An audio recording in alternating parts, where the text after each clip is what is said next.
Okay, think about it. When was the last time you sat down to work and actually got lost in it? No phone checks, no quick YouTube detours, no pretending busy work is progress. Because here's the scary truth. The average person now checks their phone every 6 minutes. That's less time than it takes to brew coffee. And every time you do it, your brain gets out of focus like a dog on a leash. But the people who can focus deeply are out there writing books in months, launching startups in weeks, acing exams, making millions, while the rest of us are stuck in notification hell. How? They've mastered something, a concept from Cal Newport's game-changing book, Deep Work. And it's not about working more hours. It's about working smarter for just 2 to 3 hours a day. Alright, so what exactly is this deep work thing? Imagine your brain has 2 gears, one for deep work and one for shallow work. First gear is what most of us live in all day, checking emails, scrolling Facebook, hopping between meetings. Now shift into second gear. It's when you lock in with 0 distractions and go all in on one important thing. Your brain's firing on all cylinders. Ideas are flowing, and you're making real progress. That's called a flow state.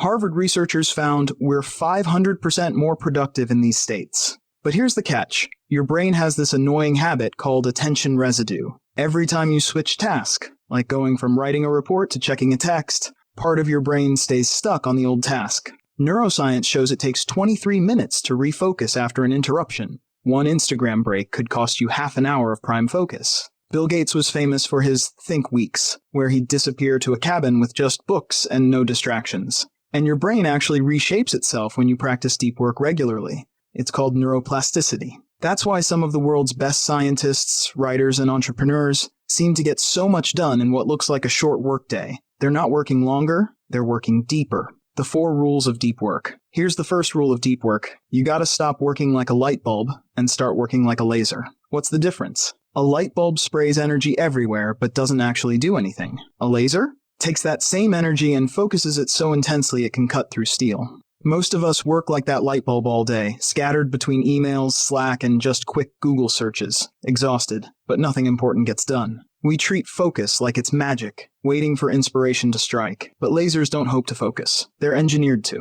Deep work is scheduled, not spontaneous. Look at how J.K. Rowling finished the last Harry Potter book. She didn't just find time to write between distractions. She checked into a fancy hotel and made writing her only priority. No emails, no social media, no I'll just quickly check. That's laser focus. And guess what? She wrote faster and better than ever before. It's like creating a mini focus bubble around yourself. Now here's the rule that feels counterintuitive, but separates the pros from the amateurs. Embrace boredom. I know, who wants to be bored, right? But stick with me. Your brain has become like a spoiled kid who gets a new toy every 5 minutes. Standing in line, pull out the phone. Commercial break, check notifications. These little dopamine hits are training your brain to expect constant stimulation, and that's killing your ability to focus deeply. There was a CEO who starts his day staring out the window for 10 minutes. No phone, no distractions. At first, it drove him nuts. After 30 days, he could sit through hour-long strategy sessions without once reaching for his phone. That's focus stamina.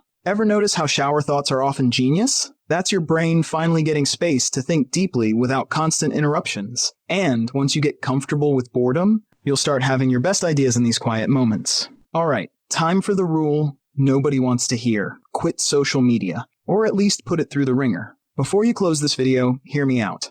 Social media is stealing your potential. The average person spends 2.5 hours a day scrolling. That's 37 days a year. And research shows it shrinks your working memory by 15%. Sure, maybe you got one job lead from LinkedIn 3 years ago, but what's the real price? Those endless scrolls, the constant context switching, the way your brain now craves little hits of dopamine every 5 minutes. Cal Newport calls this the any benefit fallacy. We think, if something could be useful sometimes, I should keep it. It's like keeping a slot machine in your office because sometimes you win $5, while ignoring how much time and money you're losing. The 30-day detox. Delete all social apps for a month. All of them. After 30 days, ask yourself 2 questions. 1. Did anyone actually need me? 2. Did my life get objectively worse? For most people, the answers are no and absolutely not. If you must keep some platforms, make them earn their place. Ask, if this platform paid me $0, would I still use it? Your answer tells you everything. Every minute on social media isn't just that minute lost. It's the 23-minute refocus period after. And they are not free. You're paying with your future focus. Okay, last rule, drain the shallows. Think of your workday like a glass of water. The deep work is the actual water, the stuff that matters. The shallows? That's all the sludge at the bottom. You can't add more water until you pour out the gunk first. Here's how you fight back. First, become a scheduling maniac. Block your deep work first thing in the morning, your brain's freshest hours. Then let the shallows fill whatever space is left. Second, get ruthless with meetings. Ask, would paying everyone's hourly rate for this meeting be worth it? If not, ignore it. Third, batch the crap. Answer all emails at once. Do all your admin in one go. It's like doing your laundry. You don't wash one sock at a time all week, you wait and do it all together. The magic happens when you flip the script. Instead of fitting deep work around your shallow work, you fit shallow work around your deep work. Suddenly, you're not just busy, you're actually moving forward. That's when you start outpacing everyone still stuck in the shallows. Alright, enough theory. Let's get you actually doing this. Because here's the truth, you don't need to transform your whole life overnight. You just need to start small and build momentum. First, pick your deep work anchor. This is one project or task that actually moves the needle for you. Not busy work, not emails, the real stuff. Maybe it's writing that report, coding that feature, studying for that exam. Here's your first mission. Tomorrow morning, before you check anything, give just 25 minutes of pure focus on that one thing. Set a timer, put your phone in another room, and go all in. That's it, 25 minutes. Even if the rest of your day goes to hell, you'll have done more meaningful work than most people do all week. Next, track your wins. Every time you complete a deep work session, mark it on your calendar. Seeing that chain grow is addictive. It's like leveling up in a video game, but for your real life. Finally, protect your recovery time.